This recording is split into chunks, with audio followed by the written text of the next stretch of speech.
Thank you all for coming. It's wonderful to be here, and I hope you'll all agree there's not many better locations to have a presentation than this one. Can I just... thank you. Well done. Yeah, I get literally no credit for that because I have nothing to do with it. Take it anyway. I prefer you to clap me when I actually talk about me, but then you'll be pleased to know there's going to be none of that. No, look, seriously, to begin with some thank yous, if I may. Firstly, can I thank our partners who are here this evening, university and corporate partners, alongside our growing cohort of Exeter alumni resident in British Columbia. We're very proud, actually, to have nearly 850 alumni in Canada, so thanks to all of you. I'd also like to thank particularly the chair of Camborne School of Mines Trust, Dr Tony Batchelor, sitting over there, who's flown over, I have to admit it was in an aeroplane, to join us this evening. And I'm pleased to say he's joined by a number of local members of the CSM Alumni Association. Tony is chairman of Geoscience Limited, based in Cornwall. Tony, thank you for everything that you, the Trust and the Association do for both CSM and for the University. Tony will be joining us as a panellist later on this evening.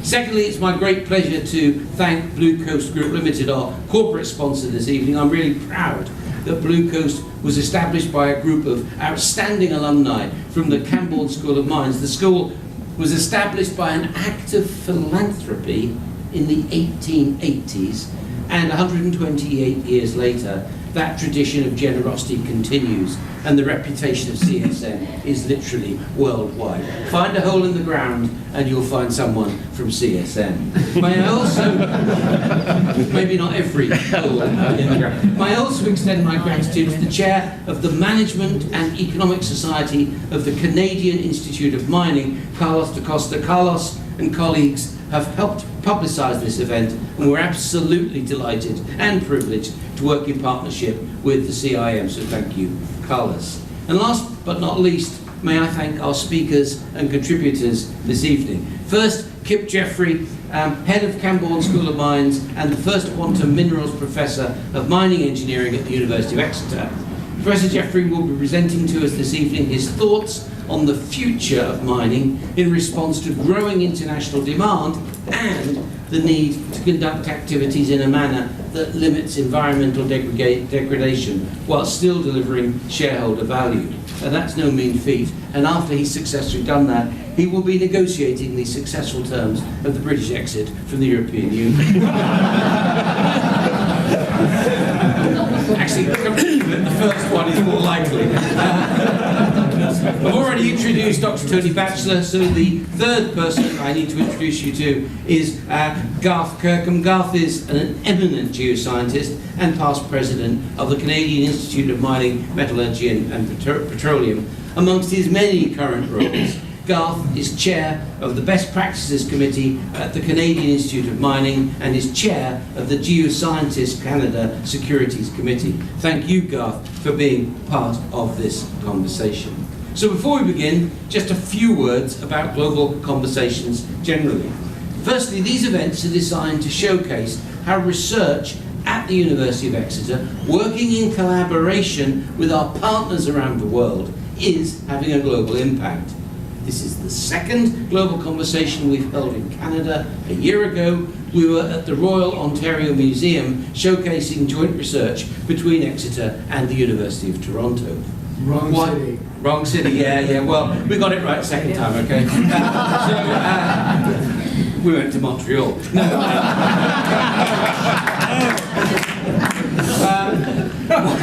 Why do we collaborate? Why do we collaborate and showcase our work? It's really simple, and it's a really big, serious point for us as universities, a major research university. There's no one country or university that has the resource to solve alone the world's greatest challenges. All the evidence shows that international collaboration in research has far greater impact than research produced domestically.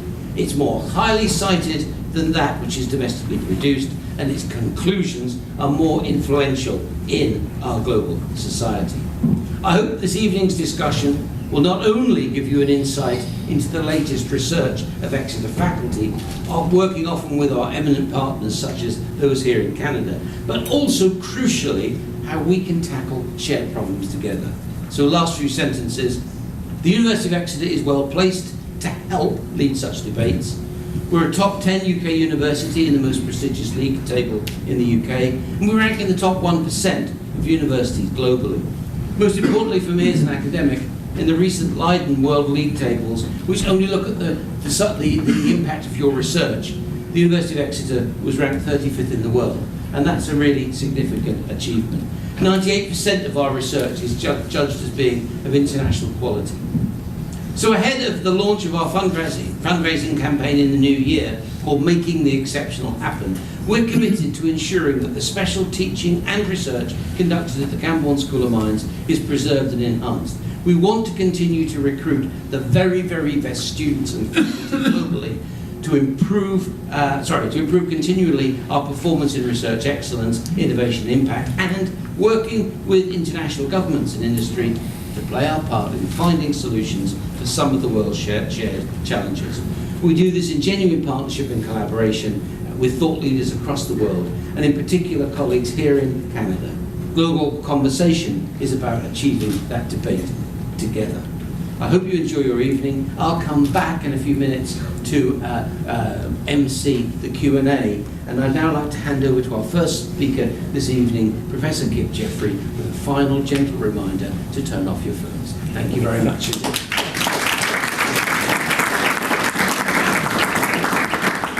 Thank you very much, Steve. Well, thank you very much indeed for so many coming this evening, and it's great to be in Vancouver, and certainly so many people with an understanding of the sort of role and importance of mining. By way of introduction to this conversation, I really want to look at some of the challenges faced by the mining industry, particularly in building the next generation of mines. Also something about some current sort of technical developments that are going on, which I think are going to be important. And also some examples of what the Camborne School of Mines at the University of Exeter is doing in helping address some of these challenges. So, by way of a start, I think it's quite useful, really, to wonder why we're doing what we're doing as an industry. And I was born in 1960, and if you look at the sort of top right-hand side here, you'll see that the world population was around about 3 million at that stage, it's currently now at 7 and a bit. That means, when we think that there are more cars on the road and everything's busier, well, it really is, because there's twice as many of people here as there were at the beginning of my lifetime. And in the foreseeable future, we'll be pushing 8 billion. So genuinely, these people are often in developing countries, and those developing countries where a lot of that growth rate has occurred are helping or trying to raise living standards, improve infrastructure, and they are the demand that really drives what it is we do. Most countries have had at least a couple of hundred years of mining industry, and if you look at the sort of bottom right-hand corner, this is our success rate at finding major mineral deposits. And you can see the unfortunate sort of decrease in the height of those bars while the line is increasing. That's our, if you like, ability to find major deposits has declined quite rapidly, even though we're spending more in doing it. And that's because the easy ones have been found. At the same time, on the top right-hand side is the grade of the ores that we're working, which over a period of 50 odd years, we've seen major declines in ore grades in a whole range of commodities. And then if you look at the bottom right-hand side, this is the sizes of the mines that we're building, which is growing over time in response to that declining grade. In other words, what the industry has relied on has been the economics of scale. We have offset those lower grades by a whole range of good engineering and technical ways to increase the sizes of our mines, to use that as our driver, as well as the increasing demand that those populations have required. Now, of course, by having larger mines, we've often gone deeper, we've needed to work those lower grade ore bodies, and we've produced, therefore, a huge amount of additional waste materials because of increased stripping ratios. And again, if you think about a world mineral production of around 50 billion tonnes a year, then there are several, multiply that several times in order to get the entire amount of material shifted by way of stripping and by way of combined waste to generate that amount of product. So our business is a large-scale engineering business, and with deference to our sort of audience here, I had to put the tar sands up in the top left-hand side because actually the way in which we are storing and disposing of that waste is one of the big issues, as I'm sure most people know, for the industry at the moment. The bottom right, again, I have to put it in, and I apologise, but that's Mount Poly. And so that is an example of where the larger amounts of tailings that are being produced in these large operations are a challenge to store safely in a whole range of areas. We shift mountains. We genuinely do take the some of these large ore bodies, and we move almost unimaginable amounts of material. This is Grasberg in Indonesia. So this is, if you like, surface mineralisation, but what are we doing about deeper mineralisation? Well, as some of those deposits are more difficult to find, we're looking deeper. And so now, and this is major copper deposits that Rio Tinto have been looking for and finding, we are increasingly going deeper, and the next generation of mining may well be very much based upon underground operations, simply because those surface deposits are either difficult to find or perhaps unacceptable to work.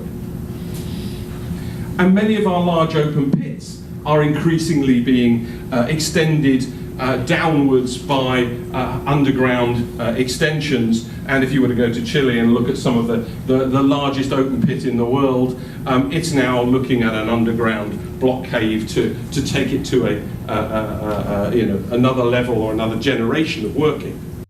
So that's all great, that's all working, but actually it's not.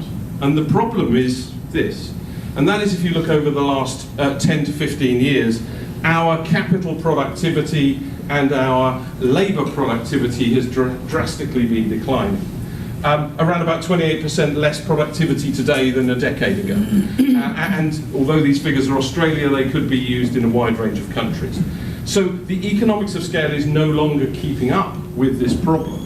It's starting to be something that we maybe need to think about other solutions. If we treat that amount of material, we're also using larger amounts of energy. And it's not just the total amount of energy we're using in mines, it's also the units of energy we require to produce a unit of product. And that again is, we are getting more intensive in our energy use, not less. This is a further challenge. And of course, if we're going to build these bigger operations, one of the things we need to do is we need to be able to make sure that we are able to deliver them to shareholders' requirements. And how good are we at doing that?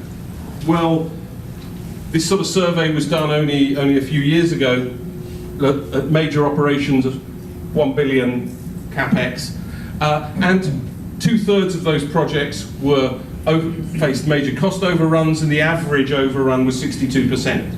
Now, on $1 billion projects, that's serious amounts of money that we are struggling to deliver projects on time and on budget. And this is not companies who don't know what they're doing. These are ones who have got a lot of work up front in terms of their engineering and procurement practices. And they cite reasons around labour costs, around logistical challenges of remote locations, and other ones as well, particularly around currency fluctuations. So if we're going to build bigger projects, okay, we need to try and make those projects be delivered on budget, but we all know that in mining, one of the things we do is we spend a huge amount of money up front, and then we, for many years thereafter, produce or sell product, and that's what pays for that initial capital investment. And the killer in this business is if you have delays. That costs money. That costs a lot of money in a discounted cash flow sense. And this is the quite sorry tale of how the development lead from finding a deposit, putting it into production is going. We've always sort of said, well, it takes 10 years to get a deposit. Go, something of that order. Well, actually, if you look at it now, we're approaching 20 years, and within a few years that'll be nearer 30.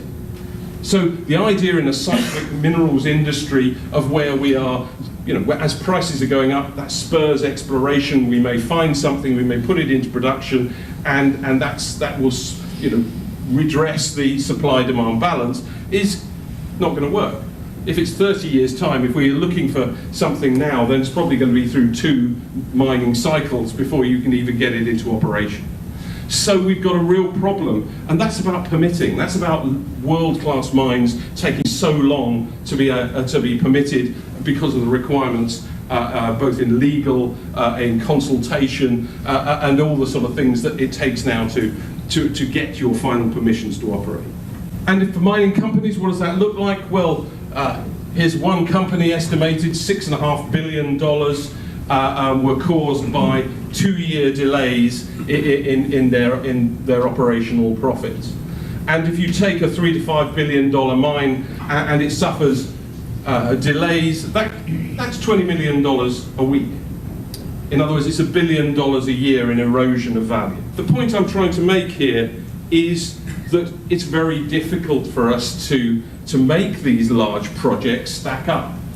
And where are we going to look at new mines? Well, if you're producing a multi-billion-dollar project and you are trying to ensure that long payback period, which may be decades, one thing you can't do is put it somewhere where the country may nationalise it, where there may be political unrest.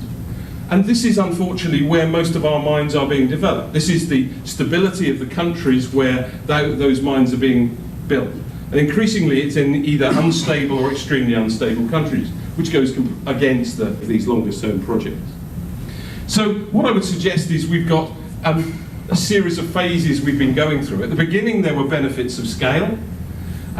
We're starting to get to we got through the too big to fail, and that's where we started to think about project financing, non-recourse financing, the sort of ways in which we can group together to share risk. It's actually getting now to too big to finance, because many of these operations over the last 15 years have delivered so bad financially that the capital providers have decided that, it's not about which is the mine we want to support, but it's the fact that other sectors have better returns than actually getting involved in mining. And we're probably getting towards the too big to build in some of these cases. And that's because of environmental, financial risk and political reasons more than engineering. So big scale mining, I would contest, has some major challenges if it's going to be the next generation, which may be larger, lower grade, deeper, and the sort of sequence of events I've just talked about. So of course companies look for best value. That's a no-brainer. And they potentially might look for sort of higher grade, smaller deposits. They might share risk with joint venture partners. And they may also do sort of phased builds. But increasingly, it's about innovation. It's about what they can do to make a difference. And that can either be kind of incremental or through step change. Now, if you're a country, one of the things that you might do is you might say, well, actually the supply of raw materials is bigger than an individual mine or even the set of mines that supply it. And in Europe, we're doing a whole range of projects around, for example, launching a European Union International Observatory on raw materials, which looks at collaboration, multinational collaboration on securing the raw materials that Europe will need for the next generation. We've all seen China has done this spectacularly by acquisitions of companies, by a presence particularly in Southern Africa, and those strategic processes that they've gone into, well, I have to take my hat off that that's been done in a way which has been very strategic and very successful. It's not only that. The Japanese have done something similar, and if we look at acquisition of deposits in other countries, you may be surprised to hear that in fact last year Canada was the most acquisitive country on a world scale. So these international projects are very important, and we're involved in doing that. Obviously a raw material supply exercise is also one where you use other sources of raw materials, and so in our European projects we're also looking at urban mining, dematerialization, we're looking at recycling, and sort of circular economy principles. And all of those are going to be part of the mix that in many countries will determine whether or not we have the resources we need. But if we look on a corporate level, then we're really thinking about what our mines in the future might look like. And Rio Tinto, with its Mine of the Future program, has done a lot of that, thinking about automation, thinking about data control centres, which I'll talk about in a minute, and also really working out how best to explore, extract, and eventually process the minerals that we might need. Anglo-American have its sort of mining company of the future. It sees a lot of the delays that have caused these sort of long lead times is to be about community relations and about how you become a good partner and a good citizen in the producing countries. Now, from my point of view, one of the things we're doing at CSM is also thinking about mining people of the future. Given that sort of model of what mines might look like, we've got to train people for them, we've got to give them the skills they need, and whatever solutions we come up with is going to be a combination of technology and skill. We've been through periods of skill shortages over the last 20 years, particularly with the sort of mining super cycle, if that's what you'd like to call it. And Canada, in fact, has been one of the larger problem areas, in fact. And with, again, I wouldn't upset lots of people in the room, but there is probably a bigger demographic problem in the mining sector in Canada than almost any country, a major mining country on earth. We're all going grey, and we're all going grey at the same time, which is Watch your mouth. So the problem about mining demographics is another interesting one, where we have to start thinking long term. And you know, there is a phrase going round about training for obsolescence but educating for kind of future solutions, where I think the industry is very good at kind of training for what might be now, but unfortunately most of the students that we're teaching in mining schools will probably use the skills we teach them for less than 20 years. Most of their career they'll be doing things that we don't even dream of at this stage, and which we're not training them for. So if we think about sort of mining technology, what is going on currently that might help us with this issue? Well, there's kind of incremental cost reduction, operational excellence, value chain, energy and emissions reduction activities. These are important things which are working on, if you like, the technologies we currently have. What I want to do is just focus on a couple of areas where, and that's very important. Don't take from that view that those are not where the action is. They very much are. But there are some things going on which I think have the potential to radically change that idea of what we do in terms of smaller or larger scale mines. With the sort of introduction of GPS and positioning systems and our ability to do rapid surveying, it was the first time we've really been able to find out where we are and what the world around us is like in real time and with a high degree of precision. And that led to sort of two sequences of activity, I think. One is along the line of remote operations. In the mining industry, we started to take people off trucks and off excavators underground. They could use joysticks, they could drive trucks around, and they could go into places and recover ore that was potentially less safe for a piece of equipment with an operator. That's moved on to kind of driverless, autonomous haulage vehicles, for example. Increasingly, those can be driven from remote locations, not even in the same area, let alone even in some cases the same country. And that will feed eventually into in situ processing, where those bits of equipment do rather different things. At the same time, there's been a miniaturization route where mining equipment has actually got smaller. It's able to, as most of the technology we see, it's able to do similar things, but we have smaller scale, more selective equipment that can work, say, deposits which are high grade, but of smaller stature, and where we can selectively take high grade zones out. That relies on being able to physically sense the rock around it and respond to some sort of interaction with the equipment. It's moving on to indirect sensing, where we can use a whole range of technology to try and understand the nature of that material and then do things in a way which is which is guided by people still, but it allows it to make sort of some decisions. And we're increasingly getting into machine learning, where those pieces of equipment will learn from what they're doing until they are truly autonomous. Now, when you put those together with the plethora of data that all of those generate, and which in mine sites, the whole range of monitored individuals, pieces of mobile equipment, fixed plant, all of those providing data on their performance and the way in which they are responding to changes in conditions, then you've got, I think, a position where we start to have the opportunity for miniaturized sensing, autonomous, robotic, and I would call it low dilution, low waste, low footprint mining.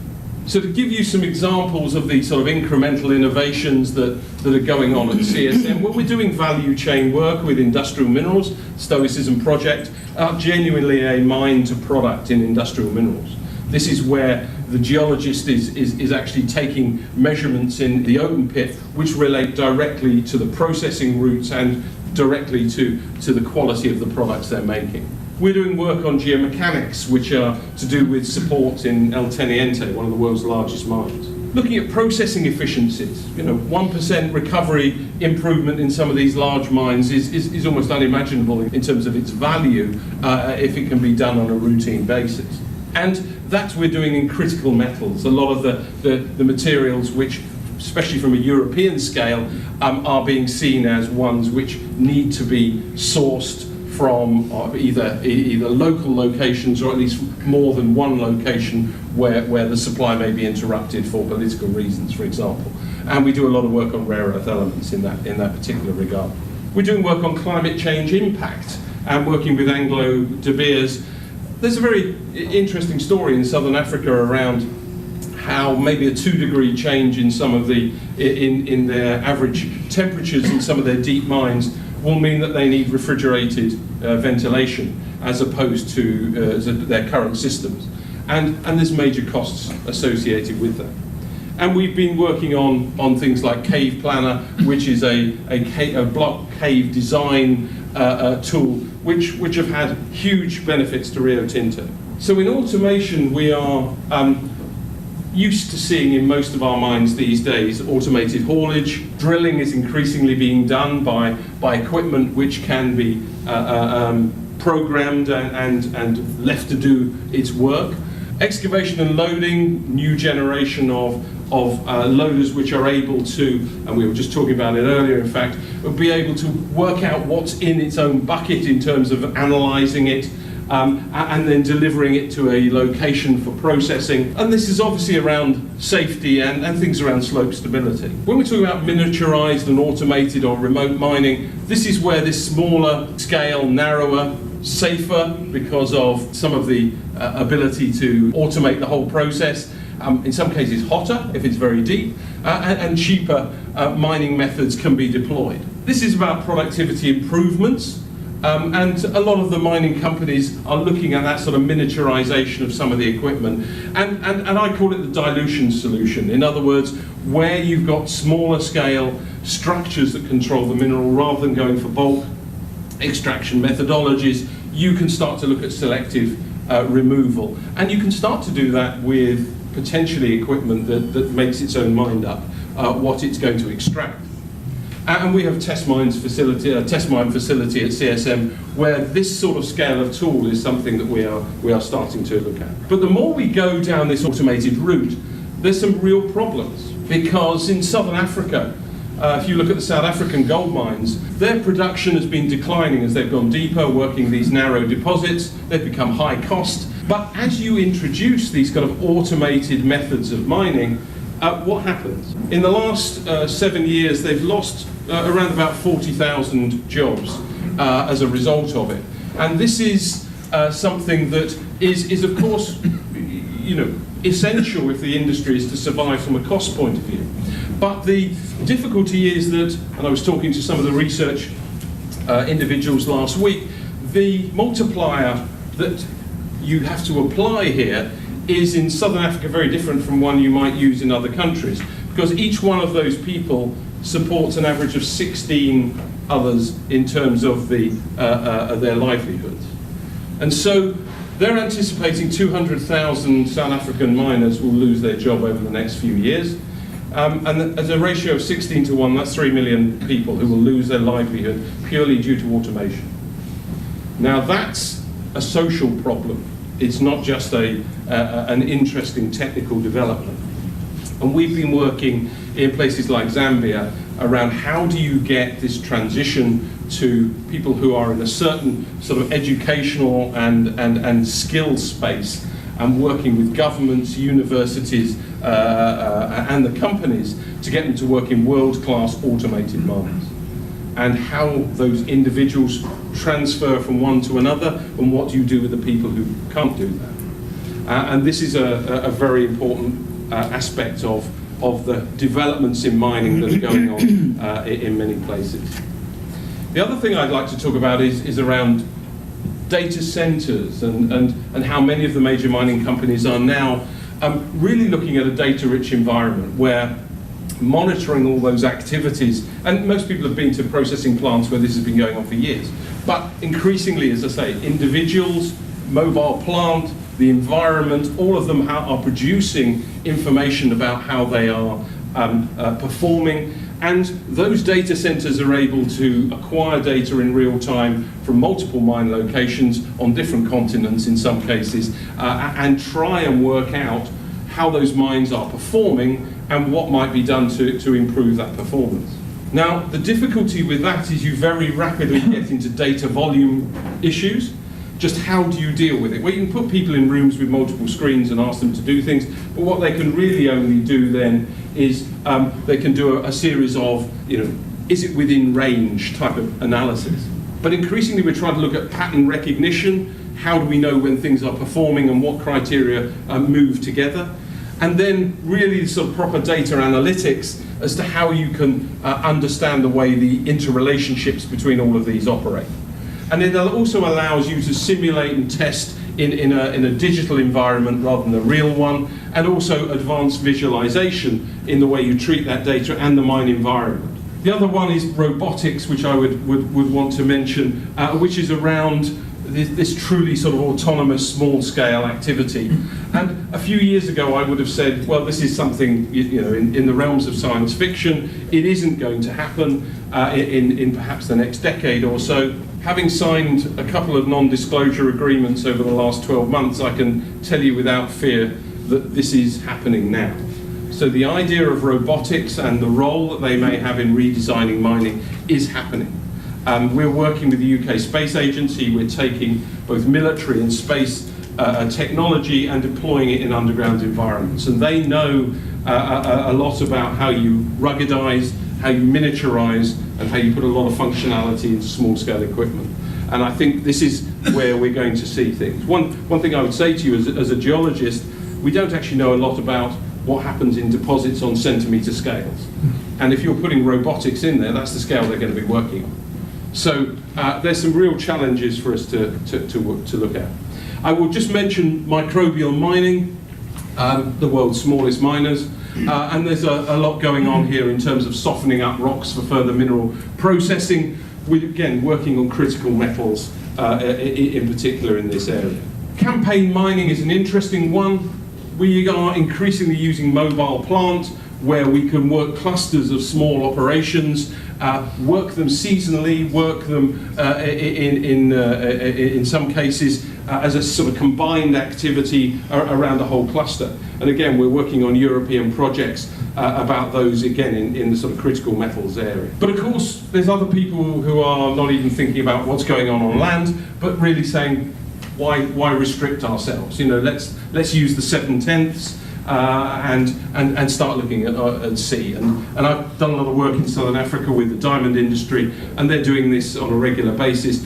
But we are looking at black smokers on the seafloor as sulfide mineral sources. And at the bottom there, in fact, we've got a mining piece of sampling, actually, but sample mining equipment on the beaches of Namibia looking for diamonds. And on the left-hand side, that's just off the coast of, well, in fact, it's about 10 minutes from the University in Cornwall. So these are sort of technologies which we also have some links to. So to sort of wind up, we have a kind of technical dichotomy, I think. There's a trajectory towards higher capex, bulk, automated, big-scale mining. Or we have smaller scale, reduced dilution, narrow, high-grade mining, using perhaps robotics or at least miniaturized equipment. And I don't know where actually that's going to take us. What at CSM we have is a whole range of things that hopefully are addressing some of those.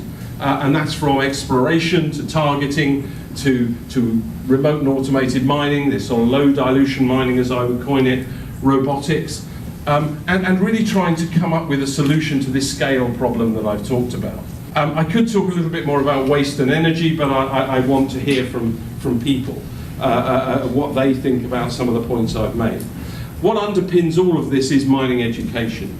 We are, as a university, very keen to generate that next group of people who will be able to take these principles on and deploy them in the industry.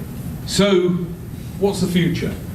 Are we going to be seen as kind of providers or exploiters? Is it going to be a local industry or a global industry? Because are we going for those large-scale operations or the sort of small local ones that might be worked by miniaturized equipment? Or are we going to upscale further? Are we going to go deeper? We're going to look at more remote locations? Are we going to look at riskier countries? Are we going to go offshore? And are we going to really go for fully autonomous mining technology or sort of derivations of what we got at the moment? And are our people going to be highly skilled, or actually are we designing operator-proof systems where actually anybody could do it? And is it going to be lower or is it going to be higher cost? Is it going to be more expensive doing things in this way? And can we produce something that's more agile, something that is more responsive rather than the sort of supertanker approach of some of these large mining operations? And so to sort of start the conversation off, or at least to finish my talk and to start the conversation off, I'd say, well, I hope I've given you at least some reason to think that maybe this ever increasing scale of mining, the technology's out there now to make us perhaps question whether bigger will really be better in the future. Thank you very much indeed.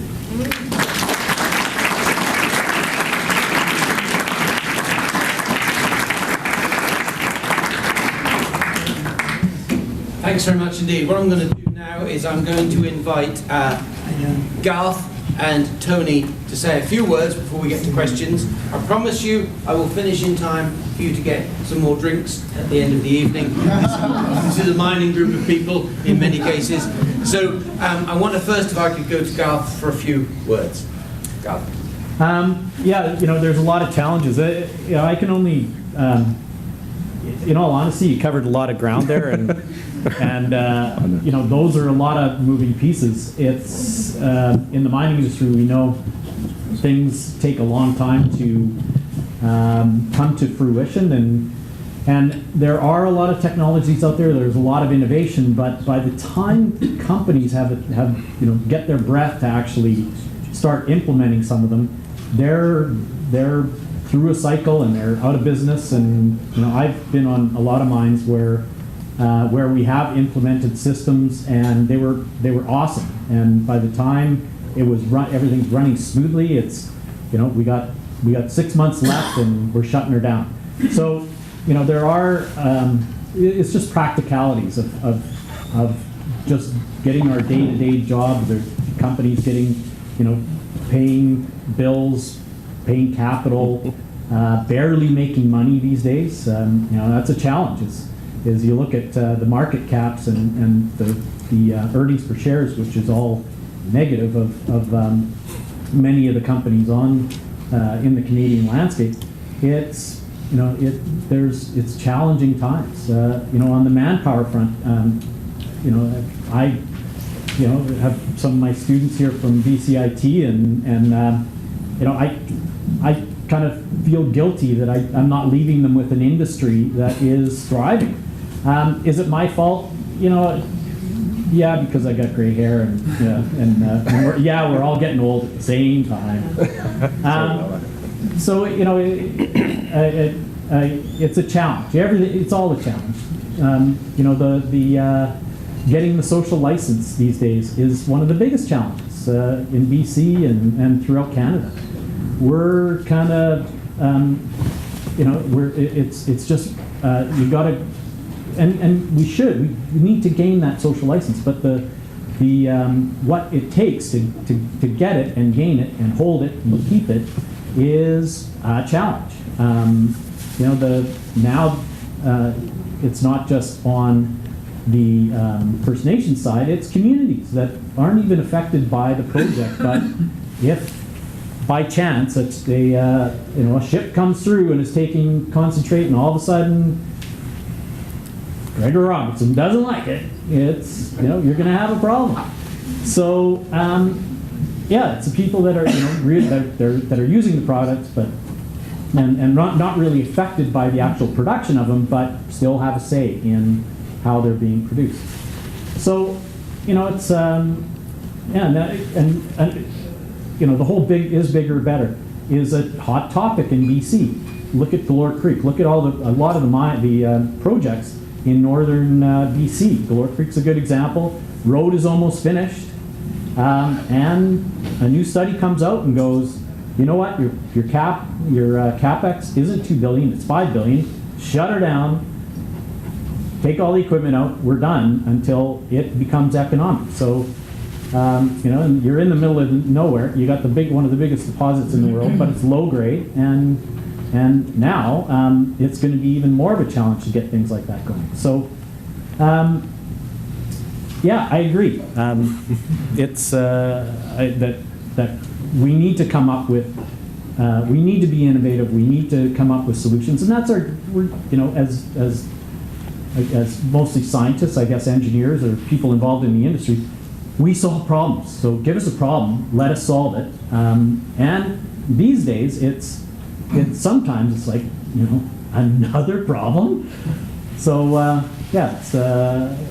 hey, that's why they hired us, is to get the job done. So that's my 2 cents. Well, let me just pick up on a couple of things that both Steve and Kip said.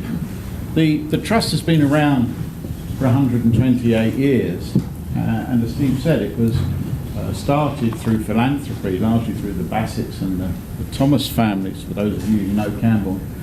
But they were solving exactly the same problem as we're talking about tonight.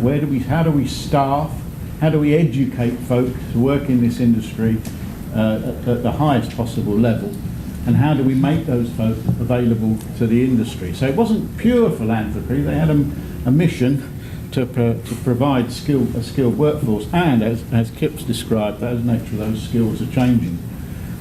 The Trust funded some work by Paul Burton, again a name that some of you in this room know, to look at the manpower requirements till 2025 in the mining industry, and he identified 10,000 or so mining engineers, but the key critical area that he identified that wasn't being trained and serviced was mineral processors. So the Trust has an agenda in the support of Exeter, both to widen the participation, i.e. go down to a lower level than just the university entry. How do we get people to think about mining and come in to be trained as mining? The hurdle is actually at a lower level than in the university itself. And how do we get back to having mineral processing specifically as an educated discipline? So the Trust has mining and minerals education as its goal, and we're happy to support the visions that you've been hearing tonight, and I'm sure we'll hear in the Q&A. Thanks very much. Right, I don't have a microphone, so you can shout me down if you keep talking for too long. So I'm going to ask the questions.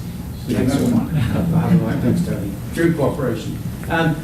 I'll go to questions. Just show your hands and I'll take any questions. Questions, there's one there, then one there. Okay, would you mind standing up? Sorry. Sorry, is a Camborne graduate from '94, which was actually a pretty bad time to graduate? Yep.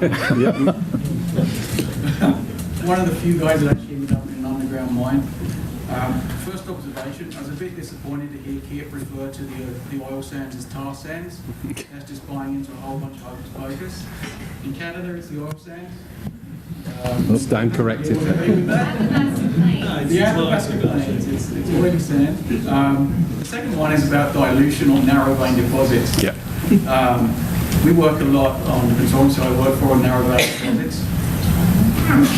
All the juniors expect dilution in the same sort of range, 5 to 20%. On a narrow vein deposit, all of a sudden we give them 1.5 meters of dilution, they've got 150% dilution, their project dies. And one thing that sort of wasn't addressed in here is there's lots of things we can do with technology and equipment, but we can't make the rock any better. It's very difficult to do that, and that's one thing I think that everybody struggles with, is the rock is what it is. There's very little we can do. Yeah, I mean, I agree. There's an interesting problem around dilution, actually at all scales, but you're right, it becomes most critical at sort of narrow scales. But you're talking about 1.5 meters of dilution. If we were to look at some of these more robotic solutions, and there was, I didn't have time to talk about it, but there was a piece of equipment there which was trying to take out individual veins at around about 0.5 meter wide. There's no reason why with certain pieces of technology that might come along probably in the next decade, that you might not take things out at 20 centimeters wide. So then your dilution is very different, because you may be able to achieve that sort of 50% dilution or even 20% dilution by keyhole surgery effectively on those very narrow structures. So I agree with you, it is one of the big problems, but it's also the biggest opportunity, because one of the things you forget is if you're taking out those tiny narrow veins, we've been looking for years at the grade of our deposits. They get too low at a certain point, but often they're made of lots of small veins which have become too widely separated, and therefore we say that's a low-grade deposit because we're assuming we're going to take it out in a bulk mining way.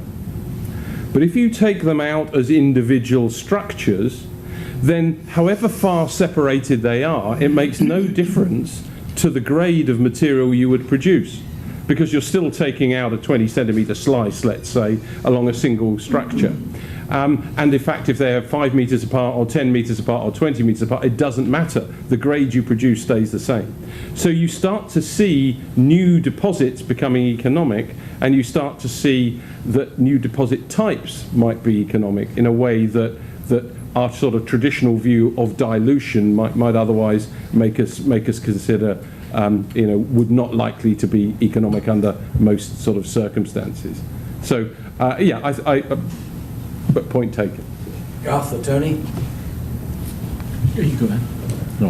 No, I think Kip said it.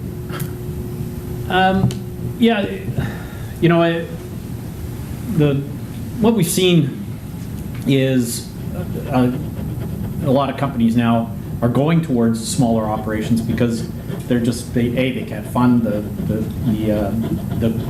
large tonnage stuff, and B, they can make money really quickly and pay off capital. So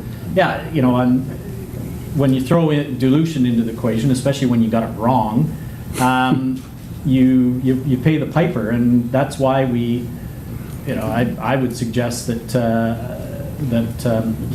you want some good mining engineers to be making sure that you're minimizing those factors if they're the biggest cause of anguish. So I think those problems are easy. They're a lot easier solvable than some of the others. Okay, there's a question here, then there's two questions on that side, so I'll get the question here. Presentation was fantastic in terms of the supply side argument. Mining. You have a geologist, extraction, getting up in grades, tonnage, and all the toys that any little boy could wish for in a sandbox. The problem is that the metal is priced FOB, or priced CIF, and terms of payment are FOB or FAS. Sorry, those terms. CIF is cargo, insurance, freight. Okay. And terms of payment are freight on board or freight alongside. Nothing has been said about the infamous banana rule, which is an acronym, again, which stands for Build Absolutely Nothing, Absolutely Nowhere Near Anything. And mining is going into Siberia. It's going into the most unregulated corners of Africa. It's going into uncertain political and social, linguistic, demographic domains. I lived Candelaria, I lived Grasberg, brutally, which explains the bald head. But where is the School of Mines focusing on the infrastructure side? Because it's not only cost, it's also political, and most importantly, it's social. Okay. Grasberg goes through 4 linguistic groups. And before Grasberg, these 4 linguistic groups never, ever talked to each other except with headhunting gear. Thank you. Kip? Yeah, if you want to, I'm sure Steve would have literally pulled me off the stage had I started to talk any about some of those additional issues. But yeah, the social license to operate is in most people's view probably the next issue or the current issue, which is causing most significant problems. When I talked about delays, that's really where that factors in, but also in terms of operational complexity. In fact, Grasberg has been termed, the most complicated mine in the world to kind of operate because of. Nothing to do with that. You're absolutely right. It's very difficult. The governments often treat mines as these vehicles for employment. So they see good reasons for mines to operate because they see some revenues, but also they are something which allows them to, from a political point of view, achieve something. Communities see those as huge challenges because of the changes in their way of life in many cases. And when you've got mines which are 40% of the country's GDP in some cases, this is transformational in the way they operate. So those are where mining companies, are working at it. I believe they're still not good at how you perfect that exercise. They're terrible at it. But whether or not what I've been talking about helps, I would suggest it does, because we're still thinking about the impact of those massive mining operations. One of the things might be that actually they're rather smaller scale. They might, in fact, not have some of the problems associated with them in terms of what those people are expected to do. So I don't know I have a direct answer for you, but I would absolutely agree with you to that social license business is the most important. Yeah, just a quick point. We have in the UK probably the classic how not to introduce a technology in the natural resources in shale. And one particular company just announced, a few years back when it caused the problem, that it was going to have 1,000 drilling rigs working in a national park, and wasn't that good for the country, with no discussion whatsoever. And it's now responsible, defamation of babies, pollution of air, everything can possibly go wrong. They can't get it back. It's too late. They've done it. So the dialogue, and we can learn lessons from the way the radioactive waste disposal folk have worked, engaging communities. The Finns and the Swedes have actually got the communities on side for the disposal of their radioactive waste. Britain hasn't yet. We've still got armies of folk up in arms. It's not just the mining industry. We do the public engagement bit very badly indeed, and we have to learn that lesson. But look at the cost of 25 years of discussions before you get your license to operate. But why not attack it at the board level? I mean, you've got an ale problem at the board levels right now in mining. Male, pale, and stale. Well, you can argue that across the whole industry, all those industries. No. Right, I'm gonna. Garth, you wanna? Yeah, just quickly. I'm just going to bring up 2 points. As we're expected to be scientists, engineers, geologists, but also have a bit of a sociology degree now too. So that's just part of the landscape. We, in the same way as in the past, on the environmental side, companies mined left things in a pretty bad way, and we're still having to have to pay for that. But now we're better. We're better than that. We don't do that anymore, even though we're still painted with it. We're living that now. Today, we're living it on the social side. You know, a couple of examples are, you know, it's not just at the mine site, it's the whole distribution chain. It's how it goes into a rail car, how it affects communities. We own that now too. It's not just getting it out of the ground, it's where it goes, how it's used. Who owns the moral burden? Is it, you know, us using our cell phones, or is it the people getting the metal out of the ground? Or the companies along the way? Or does everyone share, you know, that moral burden for extraction and everything that happens? And then, you know, on the social side, on the, you know, it's really serious on the social side, as we've seen, but, you know, companies are owning big mistakes, like the human rights, there's a case in Canada now, it's a human rights case against an Eritrean company. That company is being brought to task in Canadian criminal court for things that happened in Eritrea that they're out of their control, but it happened at their site. So that's the landscape we have today. Thank you. What I'm going to do for time reasons is I'm going to ask everyone that wants to ask a question to ask, and I'm going to ask our panelists to comment on the questions in one group at the end. That's fairest to everyone. There's one question right at the back, there's one here, and there's one there, I can see, and there's one there. I'll take those 4. Can you just try and be fairly brief, but far away? If you could give your first name, then they can refer to it. My name is William Oching, an instructor at the BCIT. The question is bigger better? Not necessarily. I would reverse the question to be is higher output better? Because at this tough economic times, we cannot afford going bigger, but our friend can be technology. But with the bigger mining companies feeling the pinch of low commodity prices, where are we going to go for funding? That is my question. Thank you. Thank you. There was a question there. So that was William. Okay, I'm Laurie. Laurie. A question about enabling technologies and integrated systems. You talk about selective mining. That's going to work for certain types of deposits. And automation, miniaturization is happening on movement. What about the detection? How do we get machines that can find their way and tunnel where they need to go, and or sorting, etc.? I'm a minerals processing guy. How we get that whole thing to integrate, because you need all those pieces. Yeah.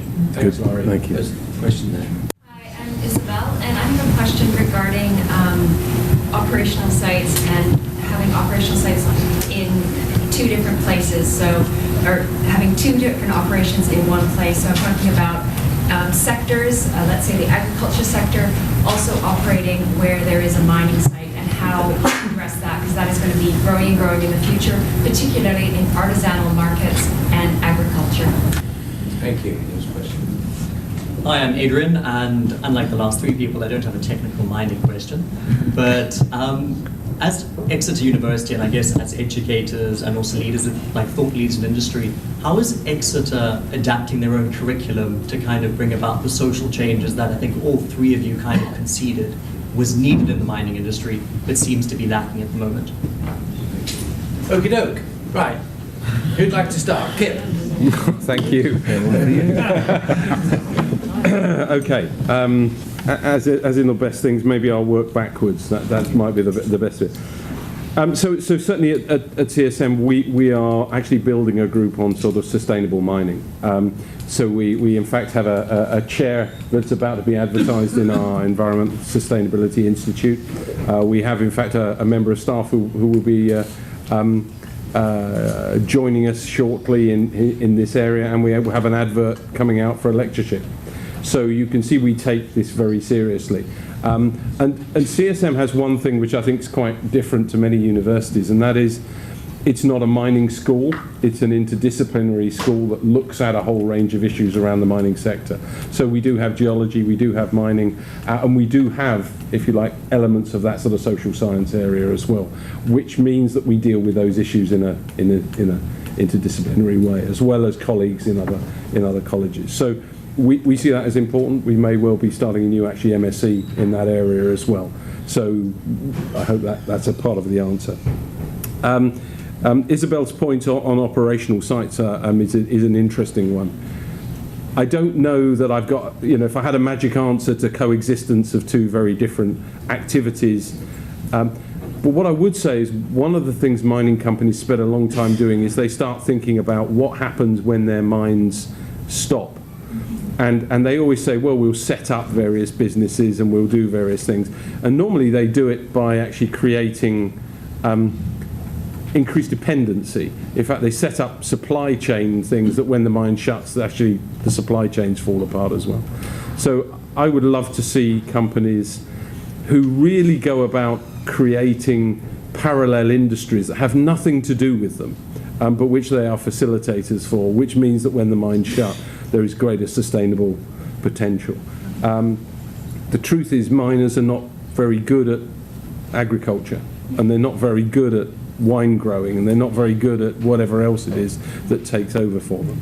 I guess what I'm wondering too is in BC right now, as you probably know, we have a liquefied natural gas issue and a global issue. We also have fisheries in those areas. So I'm just looking at ideas. But thank you. I think that sounds like a good conversation for afterwards. Laurie, I'd love to talk to you about it, because from some of the comments you made, it's actually a perfect question that we've been looking at, and maybe the idea of how those truly autonomous bits of equipment, they will do in situ processing. They will not be actually recovering the bulk of material, and the sort of sensing technologies around how you decide what is in front of you and therefore what you do with it, with miniaturized and robotic materials, is something we've been working on very recently, in fact.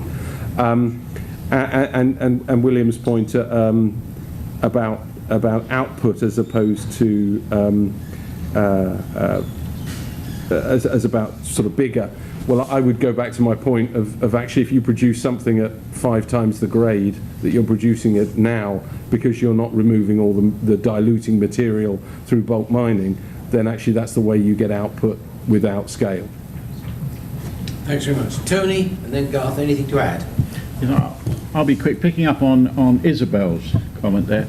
I mean, one of the things the Trust supported Exeter with was some sequel money on microbiology mining techniques, and that's potentially compatible with other uses, and biological cleanup on spills. If you mentioned a couple of examples. One of the worst examples of not coexisting is Shell's operations in Nigeria alongside the Delta and everything else that stemmed from that. And so I think you're beginning to see technology look at how to clean up, how to operate. Some of you may know the name Peter Abritat, who's been working on recovery, sustainable closure of mines, and not just for the beautification, but actually processing the waste material again biologically, but leaving a clean agricultural style environment at the end. His first task is clearing up some dumps in Afghanistan, and he's out in Kabul most of the time, together with a protection force around his mine site. That's a challenge. Garth. For Isabel, I was in Africa at a thing called Indaba, and there's in the African communities, it's it's really important for industries and communities to coexist, and it kind of reminded me of creating a microcosm of the earth in an area where you're doing a number of things. So it's like a board game or one of those video games where you've got these people over here doing the mining, and right next door you've got the agriculture. And in Africa, it totally makes sense. Why can't we do that here obviously in a different way? But there's no reason why we couldn't, and you obviously gain a little more social license if you're doing that. So I think that's a great idea, and B, the way we should start thinking about things. On Laurie's I'm just going to say, you know, where do you integrate? It's got to be at, you know, at places like Exeter, but you got to get industry in, and you got to implement these. When you integrate them, you got to implement them and show that it works, and then commercialize it, get it out there. So, and we have short time frames to do these things, or again, you just lose the opportunity and it goes by the wayside. And William, I'm just going to, on the funding side, who funds these things? It's supply and demand. So, you know, if there is demand, you'll get funding, or we'll get funding somewhere. You know, we are in a straight, like this crazy climate right now where there's trillions and trillions and trillions of dollars out there that are making 0.1%. But you know, the guys in New York love it because every day they make $1 billion on that 100 trillion kind of thing. So it's that money's going to move, and it's going to come towards raw materials. It's going to come towards this end of this end of the spectrum. So, you know, one thing that no one ever talks about. You remember, there was always that peak oil. Like, you know, peak oil was going to be. Now it's moved way down the scale because they keep on finding the damn stuff, and then going back to North Dakota and finding even more. But you got to believe. I've flown over China, and it's like, wow, the amount of stuff that is being consumed in the world every day is humongous. Like, we got to be running out sometime. So, you know, it really comes down to supply and demand. Where it's going to break the back of the proverbial camel, I don't know, but it just makes sense to me that there is going to be a crunch. Thank you. Look, 3 quick things. Firstly, can I thank all of you for coming? Secondly, can I thank our sponsors, Blue Coast and the Management and Economic Society of the Canadian Institute of Mining. But most importantly, can I close tonight by saying what an excellent conversation I think it's been. Can I invite you to join us for a drink after we now finish? But most of all, can I ask you to join me in thanking Garth Kirkham, Tony Batchelor, and especially Kip Jeffrey. Thank you.